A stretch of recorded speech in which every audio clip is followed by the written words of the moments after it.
Luke chapter 12. Yeah, here's what, Labor Day is this weekend. Let's see how well you know things about American Labor Day. What are some of the most trusted professions in America? Nursing? That's going to be up there. Okay? Oh, you're biased. You're biased. Just because, oh, come on. The nurses are speaking up the loudest. I got news for you. Clergy's in this survey. Not as high as it should be. Oh, let me prove what you are saying. Okay. Nurses are in here. What else? Pharmacists are up there too. First responders aren't. No. Teachers, you think? Teachers? Okay, here's the top 7. Top 7. Pharmacists, police, engineers. I don't know. Doctors, dentists, veterinarians, and number 1, nurses. Yeah, okay. So I said clergy was on here. Okay, so let's go the other direction. The bottom 7 of the 25. Lawyers? Lawyers. Oh man, you guys are quick on answering this one. Okay. Clergy was number close to the bottom. Stockbrokers, journalists, lawyers, insurance salesmen, car salesmen, the worst. Those in Congress. They were almost a 0. What percentage of Americans are dissatisfied with their current job?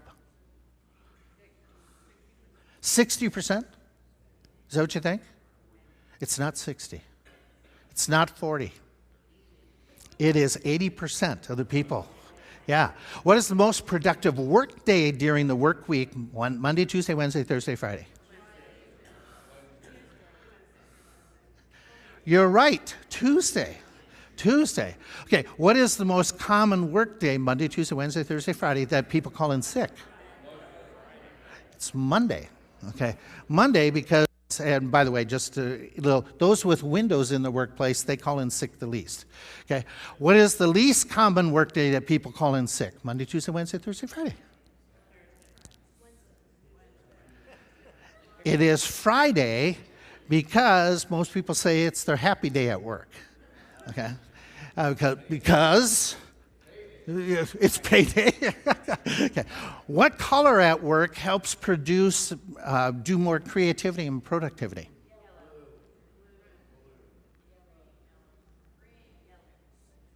It is those in the green tone. Okay. Do you remember what schools used to always be painted? Institutional green was the color. Okay. Which two of these following are proven, okay, to be helpful for productivity at work? 2 out of those, and the others are I made them up. Working less than 40 hours? Few-minute break every hour, you think?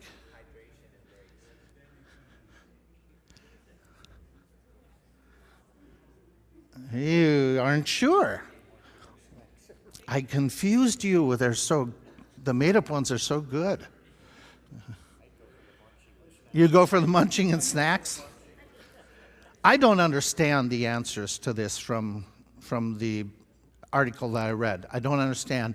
To me, it would be the opposite.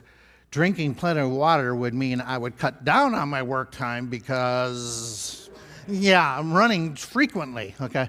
Do you know what the other one was? No, not taking a break. It was the music. The other one is the music. Okay, Labor Day, follow up. What's the average number of weekly hours for most people around the world in industrial countries?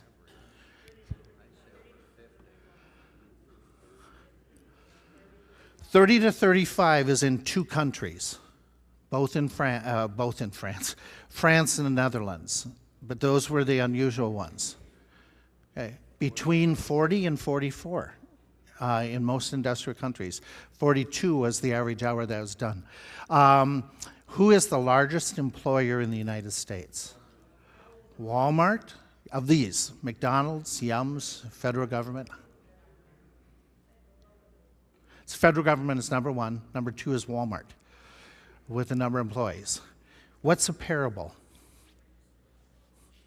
Yeah, read the answers and then you got it. Okay. What's a parable? It's alliterated. Very good. You even said that so well. Yeah, you must, just like you were reading it. Okay. It's basically a parable is throwing a story down to make a comparison. And Jesus used these quite frequently. He wasn't the first to use it. It was a very common device, but he really embellished it in the New Testament era. And so we would summarize by saying it's an earthly story with a heavenly meaning. And so he used them frequently. Now, in the parables, we've talked about this.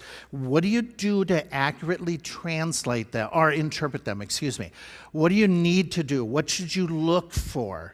Well, the most obvious and simplest answer is, if you're looking to explain the parable, look to see if Jesus gave the explanation, right? If he explained it, then we know what we have. So that would be your most common one. Where Jesus did this sometimes, remember the sower and the seed, he explained it all. If he doesn't do that, then what you want to look at is what several of you were piping up, context. What was going on? The context would include, you want to look at the crowd. Who's he talking to? Because the explanation of parable has a bearing on who's the audience. Or you want to look at some of the customs of the day and what they were doing.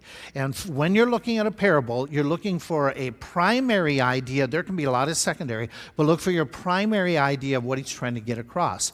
And be careful that we don't interpret it based upon what we want out of the parable, but rather what was he saying to those people at that time. And so when we were talking about parables this whole last 6 months, we've been talking about kingdom parables. That's a specific group that in most of these parables, Jesus says the kingdom of God, the kingdom of heaven is like, and he explains things. And what those parables are about are, how is God going to work after Jesus ascended into heaven and all the way to the time that he returns? What was he going to do? How was God going to work? How are things going to function? What was going to be his outreach? And also he included what would be the opposition. What would the kingdom work, preparation for the kingdom, what would those people in that time period, what would they experience? What would they see? What would happen? The kingdom of God is like a mustard seed. It starts off very small and it grows into something fantastic, which the gospel, we know after he left a small group, and all of a sudden he grew into a massive world outreach. And so those are some of the kingdom parables, but there's another aspect to it. He also was talking about, what do the future kingdom citizens, how are they supposed to act right now? How are they supposed to get along? Remember the people being paid the same amount for different hours of working?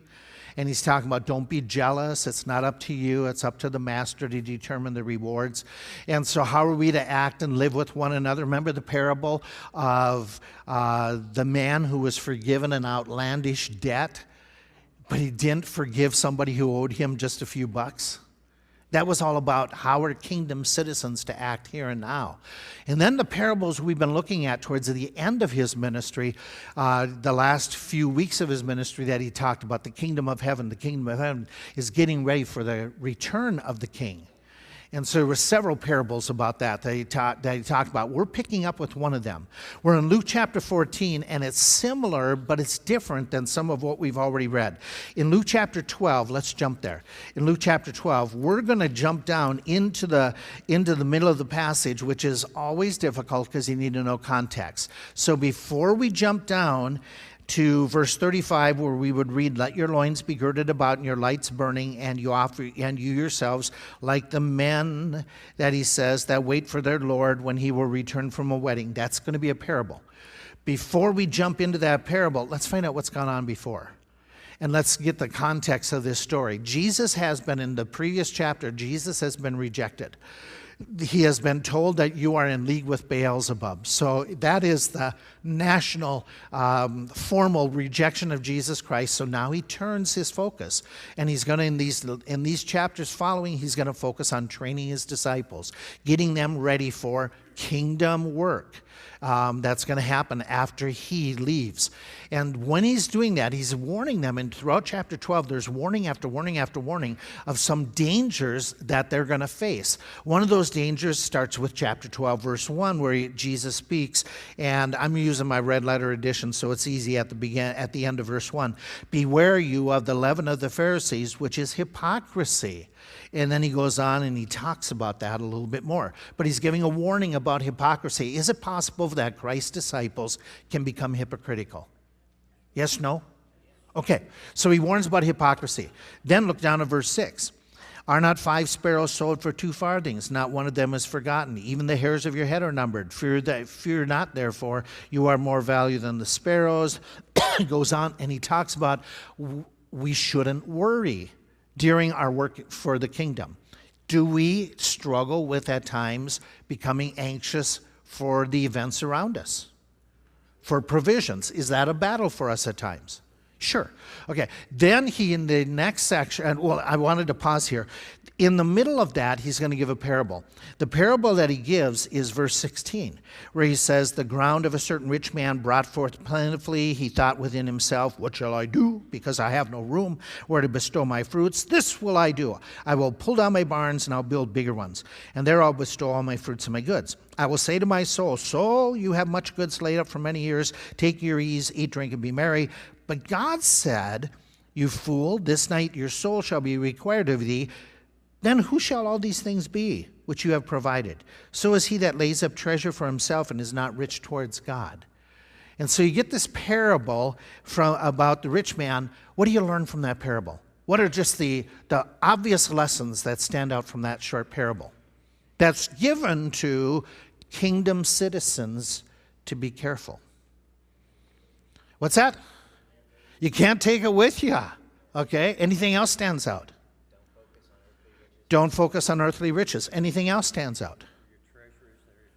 Treasures, right? Okay, so all these good things that you can put down that that are simple lessons that stand out from the parable, written to us who are doing the work, and informing us that as we share the kingdom message to people, we want to let them know they can't take the stuff with them. And you and I know that this is a battle, because a lot of people are really focused on things, especially in our culture.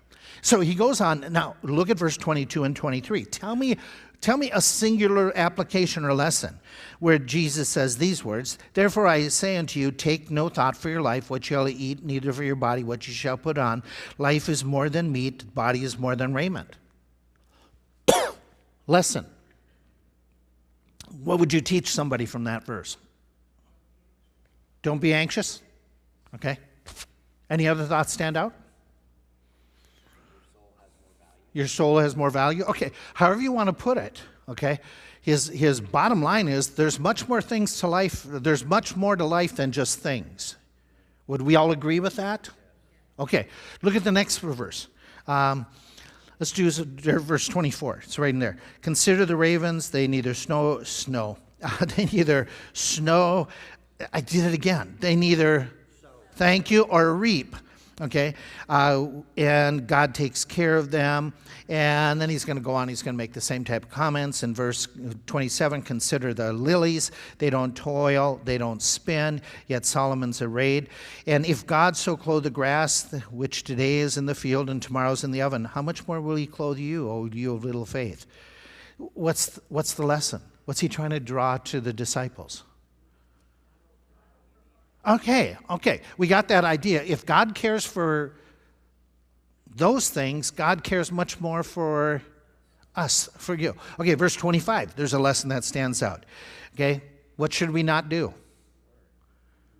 Don't worry. Why not? Yeah, it's not going to do any good. It's not going to change anything. So then verse 21 is like a thought that's all the way through here about laying up treasure in heaven. He says that same thing for down in verse 30 and following, the idea of laying up treasure in heaven instead of worrying, instead of being caught up. This whole text, now consider this. This whole passage is for kingdom disciples. He says instead of being worried about things, different things, we should focus on becoming rich towards God. By the way, it appeals to the unsaved as well. And we should seek first the kingdom of God and his righteousness, and all these things should be taken care of. And so that's the message of investing in eternal rewards. So that's his focus in these comments that Luke writes. Okay, talking about don't be a hypocrite, but don't be covetous, don't be a worrywart. And then he's going to continue in this story where he picks up on the parable, which is all a part of another whole section that ties right with it, is don't be careless, don't be lazy, don't become spiritually dull. Let's develop that. Let's look at the parable that follows right after seeking first the kingdom of God and his righteousness. Not worrying. He does this. Verse 35, let your loins be girded about and your lights burning. Okay, starting off with the beginning, what's the command? What's he mean by have your loins girded and keep your light shining? Be alert, as opposed to what? Okay, lackadaisical. Yeah, eat, drink, like being focusing on things and not being rich towards God, but worrying about being rich in this life. And so basically what he's going to do, and by the way, just for your information, the you in this passage, or the your, is very, very emphatic. You let yourself, etc., etc., etc. So he's very, very emphatic. In other words, he's telling us we should be ready for action. What action? Be ready for what's coming. And so then he goes on, he explains where he says, you yourselves are like unto men that wait for their Lord when he will return from a wedding, that when he comes and knocks, you may open unto him immediately. Blessed are the servants whose the Lord, when he comes, shall find watching. And so what you have in this context is he's talking about not being distracted by things for yourself and taking care of things that you want in your comfort, but looking for being ready to serve the master. And so with that in mind, walk through the parable. The parable has a master who leaves and goes to a wedding. Okay, when this master is gone, the servants don't know when he's getting back. Why don't they know? Well, he didn't tell them. Okay, but why might he not tell them? Just because they're servants. He might not know when he's returning. Why? What do you know about weddings? Okay?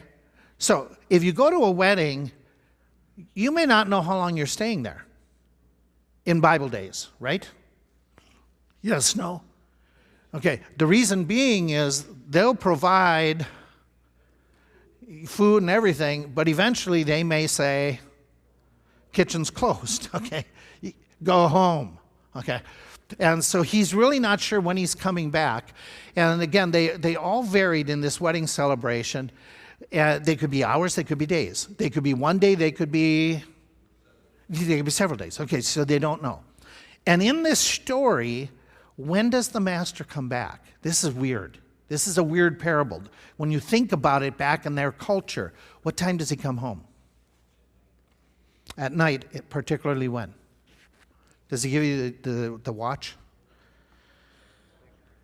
Okay, so he's putting us right around those times that he comes home at a really odd time for coming home. He's coming home right anywhere from 9 p.m. to 3 a.m.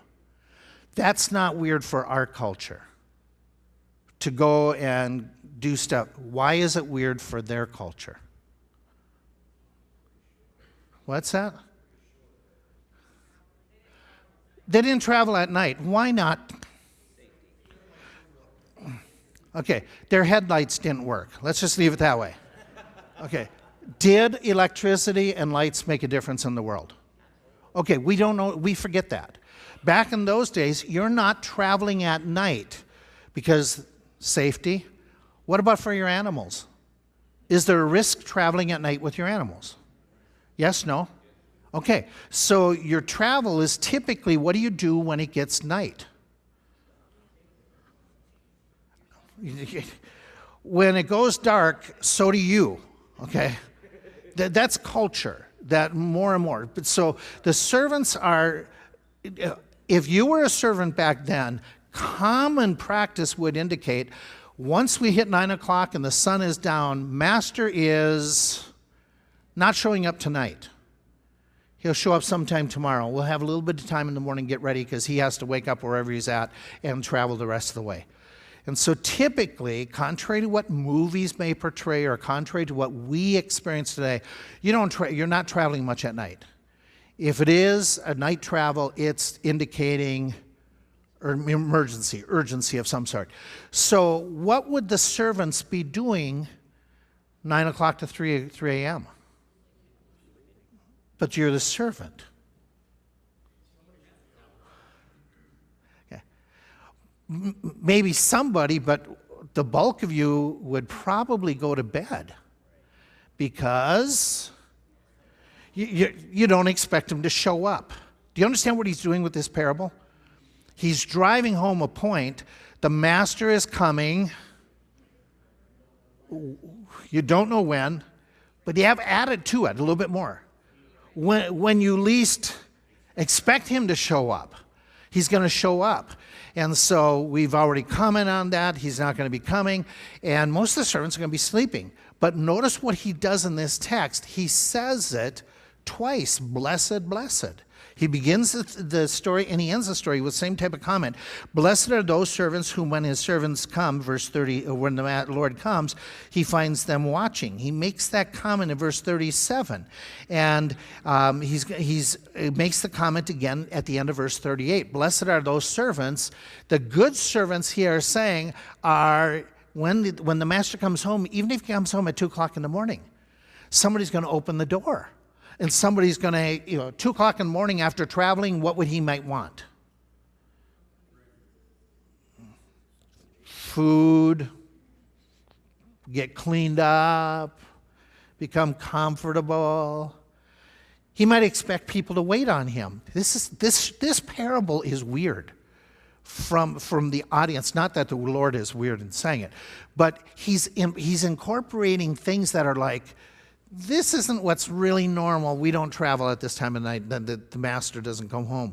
And then read it a little bit more, and you find something else that's a twist in the story. That he says, okay, verily I say unto you, what's going to happen? What's the twist in this story? The master comes home, servants are watching and ready to serve him, but what's the twist? Do you catch it? He does what?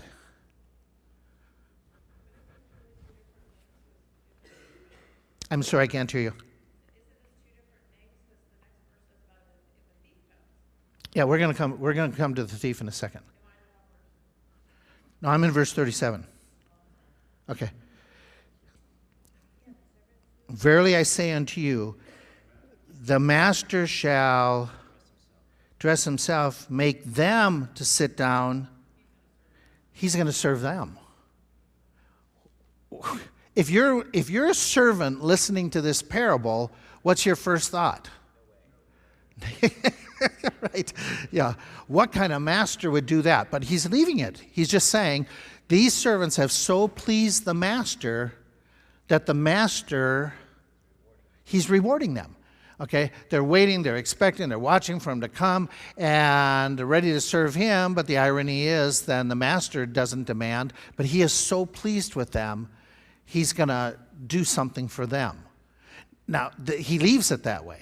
He just kind of hangs it. That's the end of that one. And he picks up then with the next thought, and he basically is going in, if he should come in the second, third watch, find them so, blessed are those servants. Okay, this know that if a good man of the house had known 1 hour a thief would come. Now, this is like a second parable, right back to back. that he's going to throw in there. This is very similar to what we've already looked at. If you have great possessions and you think there's a possibility of a thief coming to get your possessions, what are you going to do? Okay, you're going to make some precautions. Yes? I mean, we do it today anyway, right?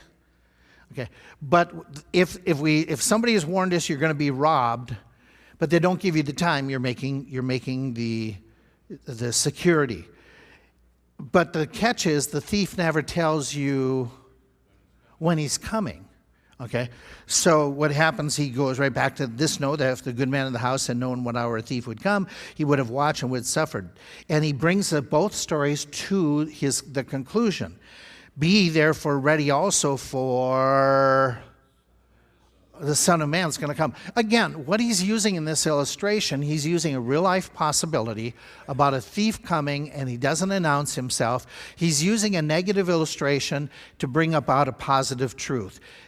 Don't get caught up in the comparisons of, is Jesus a thief? Is Jesus being wrong? He's just using one aspect of the idea of a thief coming, and that one aspect is you don't know when the thief is coming, so you should be ready all the time. Have your loins girded and your lights be burning. How often? Always, because the master may return when you don't know it, just like a thief may show up when you don't know it. And so he's using two parables to get to one thought. Be ready, and that's the bottom line is, don't get caught up with things here and now. This is loaded. Don't get caught up with things here in this life to the point that you're not prepared for the Lord's return, which could be any minute. Do you understand? Do you see how it flows together? And how it all really speaks to our hearts? Because can we get caught up with work, house, cars, things, to the point we forget about Christ coming back? Does it happen to us? Yes, it does. And so he's giving this parable. The lessons that stand out before he expands upon it, the lessons that stand out is understand what Jesus is doing with his disciples. He has just been rejected. He is laying it out that, hey, I'm leaving. The parables are indicating he's leaving. Now he says that on a couple different occasions. He says, I'm going to go to Jerusalem, I'm going to be killed, and they're going to, and Peter says to him, you can't go to Jerusalem. And Jesus' response, get behind me, Satan. So there are times he says it very bluntly and very openly. This is one of those more veiled times that supports those blunt statements, that says, I'm going to be leaving. Guys, I'm going to leave. I'm the master. Okay? But I'm going to return, and you don't know when. Other parables, he said, the Father in heaven is the only one who knows when I'm coming back. The angels don't know, and neither does, do you remember the Son of Man? At that time, he didn't know. And we talked about that already. But his point is, in the meantime, when I'm gone, what do you future kingdom citizens need to be doing? Watching? Being ready to serve? Be involved with protecting the things that were put into your trust, your security. And when I return, if you are faithful, I will do what to you? I will reward you. I will do something totally unexpected for you. That I will, like in that case, he served them. And here's the key. He is basically saying this in such a broad way that any believer can be faithful and will be rewarded. Even all the different levels of the servants. And so the point is, we don't get caught up focusing too much on things here. I don't know about you, but with the economy the way it is, do you find yourself being pulled like a magnet pulling and saying we should be really concerned about finances and economics and grocery? And we should have some concern, but it shouldn't, what word do you want to put in there? It shouldn't blank us. Okay, all those words. Okay, that's what he's getting at. Our first and primary concern, even though we're concerned about these things, we ought not to forget seeking first and his righteousness and serving him. Knowing that at any moment, He could come back. Okay? Now, we got plans for this afternoon, right? You got plans for tomorrow. You got plans for this week. I bet you some of you are really delighting. Kids are back to school. Yay! Okay. And you've got these plans. And there's nothing wrong. We should plan. We need to prepare. We need to be wise. But not to the neglect of he could return. He could return. Okay? Lord willing, we shall do this or that. Right? And so that's his point. Now, here's what's funny to me. Not a ha-ha funny, but the other funny. Look at verse 41. Peter says to him, do you speak this parable to us or to everyone? Okay? And Peter, by the way, it's a good thing Peter asked these questions because all of a sudden it lays out for us the next few comments. And I don't know about you. I have read letters all the way down to the end of the chapter. Okay? This is Jesus' answer to Peter, the rest of the entire chapter, about, hey, let me tell you about these parables and what I'm warning you. Let me tell you, and he's going to give other illustrations to back this all up, answering the question, who's this parable for? And as you look through it, what Jesus is saying is Jesus starts identifying different people groups. How many soils were there? 4, which represented how many different types of hearts? 4 hearts. Okay. Here he's going to use 4 different servants. And he's going to entitle them. He's going to name them. And he's going to describe them. And he's going to tell you what happens to them. And he's using servants in a very broad sense. Just like, sometimes in the Bible it uses disciples in a very broad sense. Does that make sense? Sometimes when it says disciples, it's referring to the 12. Sometimes when it says disciples, it's referring to a lot more, 120. Let's throw that out, or 500. Sometimes when it says disciples, it's referring to anybody who came to hear him preach. It could be, today we do it this way. We say Christian. Sometimes it means, when you say they're Christian, sometimes you mean born again, just the small group, yes? Sometimes when you say Christian, you're using it in a term like, a whole bunch of people that maybe, and then sometimes when you use Christian, it's like the world is Christian, Muslim, Buddhist, and it's like, a big, so we're not unique in that. The Bible did that too. Jesus in this text, keep this in mind right off the bat, when he uses servant in this passage, and you're going to see it in the description and the results, the servant is real broad. Most of the time when we read servant in the New Testament, what do? We bring it to ourselves like it's those of us who are born again, dedicated. In this context, he's going to use servant very broadly, and he's right in using it that way because how many people are to be servants? Everybody who's created is basically a servant unto the Creator. Does that make sense? Okay, so when you're reading this text, be careful to be broad in understanding the terminology, and then it flows so much better. Who then is that faithful and wise steward or servant whom the Lord shall make ruler over his household to give them a portion of meat in due season? Blessed is that servant whom the Lord, when he comes, shall find so doing. So Peter answered the question, okay, I'm going to define who's the blessed servants. Who's the ones that are really, really good? And let me take you to the end of the thing and then bring you back. He's going to be talking about all types of people in this passage, and he's going to put them in 4 different groups. He's going to talk about faithful servants, rebellious servants, careless servants, uninformed servants. And so he starts off at the very beginning that he's talking in this sense, okay, the faithful servants. Here we go with them. The faithful, blessed is that servant whom the Lord, when he comes, shall find so doing. Okay, what's the so doing?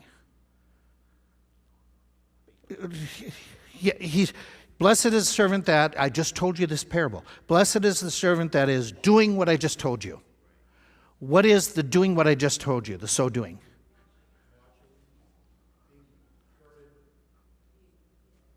Yeah, you're watching, you are ready to serve, yes? Even though you don't end up serving because he serves you. But they are on the ball. And so he describes they're so doing when the master comes, they're busy watching and they're working. They're willing to serve the master. That's the faithful servant. What does he promise them? Look at verse 43, okay? And verse 44. What's the reward?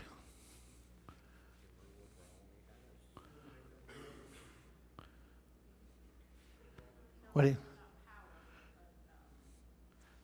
do you mean not power?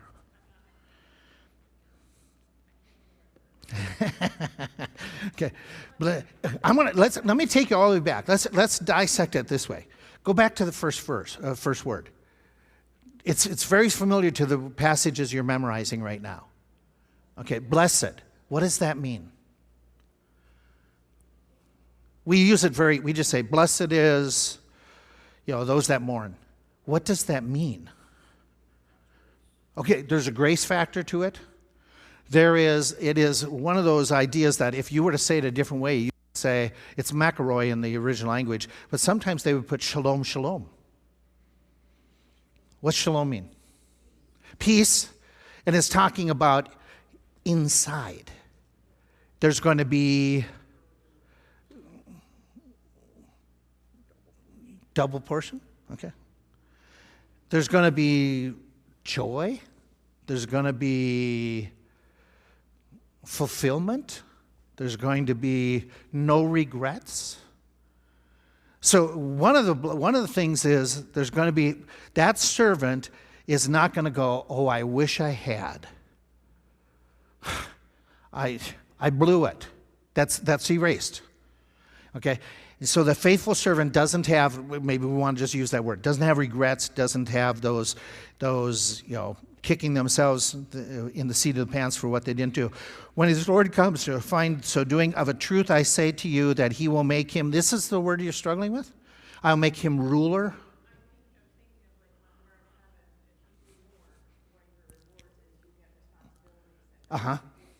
Right. From the other parables of those who were the 5 talents, the 10 talents. Yeah, exactly. So you have this idea of promotion. Okay. You have this idea of rewarded with greater responsibility. Yes? That's a reward. That's a heavenly reward, which for you and I, what's related, goes parallel, it's a thing in my mind, that is parallel to the reward of promotion. What does he hand us? He hands us crowns. And what do we do with those crowns? We give them back. But those crowns represent what we're going to get as far as responsibilities. And so with that in mind, I use the word that maybe you were struggling with. We're going to have some authority over the master's possessions. In other words, he's going to blank us. Trust us. Trust us. It almost sounds like, well done, thou good and faithful servant. I'm going to give you, And so that's the faithful and wise servants. Then he goes in the next verse and he describes them. He says, but if that servant say in his heart, my Lord delays his coming and shall begin to beat the men servants and maidens and to eat and to drink and to be drunken, the Lord of that servant will come in a day when he looks not for him and at an hour when he is not aware, and he will, this is pretty, what word do you want to use? Slice and dice the servant. He will, he's going to cut him asunder and will appoint him his portion with who? With the unbelievers. Okay, describe this person. What makes him rebellious? Again, this is broad perspective of all people. What does Jesus say? How does he define a rebellious servant? Okay, to reject. Okay, he's not ready. Does he know the master's coming back? But does he know he's coming back? But what does he do with his knowledge? He rejects the knowledge, or whatever you want to put. And how does he treat other people? Okay, who's he all about? Okay, so he put up here, he's informed, he's aware, he believes he has plenty of time. Does this describe any people you know that you say, hey, you could meet the Lord, and they go, I'll do it later. He takes a lot of authority to himself. He's cruel to others. He focuses on self-gratification. Okay. I can't do now. I can't do snow. Wow. I've been away too long speaking. Okay. Is there anybody in Jesus' group that is headed this direction? Right? So what's the results? What happens to these people? Okay, there's slicing and dicing. Okay, it is. And where are they going to be for eternity? Okay, they're with the unbelievers. So how would you define these people, saved or unsaved? Okay, they're unsaved people. Okay, so they're in portion with the unbelievers. Let's do another group that he defines. He says, as he goes on a little bit further, and that servant which knew his Lord's will and prepared not himself, neither did according to his will, shall be beaten with many stripes. If this is the same or similar, the parallels are there. This careless servant, he knows God's plan. He knows God's going to come back. He knows God's will. It specifically makes it clear he knows. He knows the Lord's will, what God wants of him. This is apparently somebody with this great knowledge. He's going to be the same thing, but beaten with many stripes. And he doesn't get the slicing and dicing, but there's going to be the punishment. Now, here's the next one that goes. And maybe those two are the same. Maybe the rebellious and the careless are both in the same person. If not, they're very similar. He then gives us a fourth, where he says, and that servant, let's go down verse 48. But he that knew not and did commit things worthy of stripes shall be beaten. I've stopped. But what's the rest of the sentence? With few or fewer stripes, for under whom whosoever much is given such. So there's another classification there's some people who aren't as aware. They're ignorant of some of the revelatory truth that is given to them, but they still commit sin. What is their result? Okay. Well, look at what happens here. He says, he that knew not did commit things worthy of stripes. Is he going to still suffer punishment? Okay, there's still going to be punishment to this uninformed servant. They're still held accountable, beaten with fewer stripes. Okay, again, this brings, I wanted to go back there. Sorry. This brings back that concept in my mind that in damnation, are there degrees of punishment? I don't understand it. Okay, I got to tell you, I know it's there in Scripture. It'll be better for, am I going to get this right? Sidon and Tyre will be suffering less than some of you Jews who had the truth, because they didn't have the truth. Am I giving the right illustration? Chorazin, Tyre, and Tyre and Sidon, where there is information given and rejected, there's a greater damnation and accountability.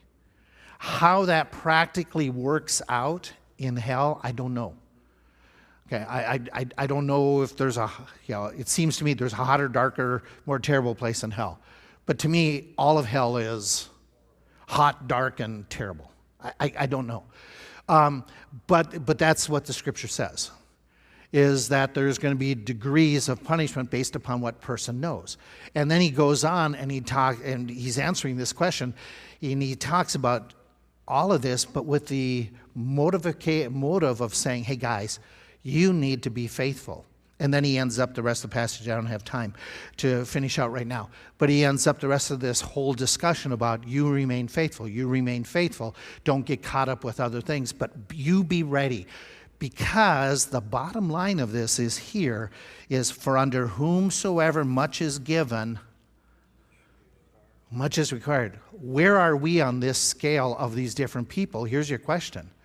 Where are we? Where do you fall on this spectrum? Okay. Have you been given much information? Okay?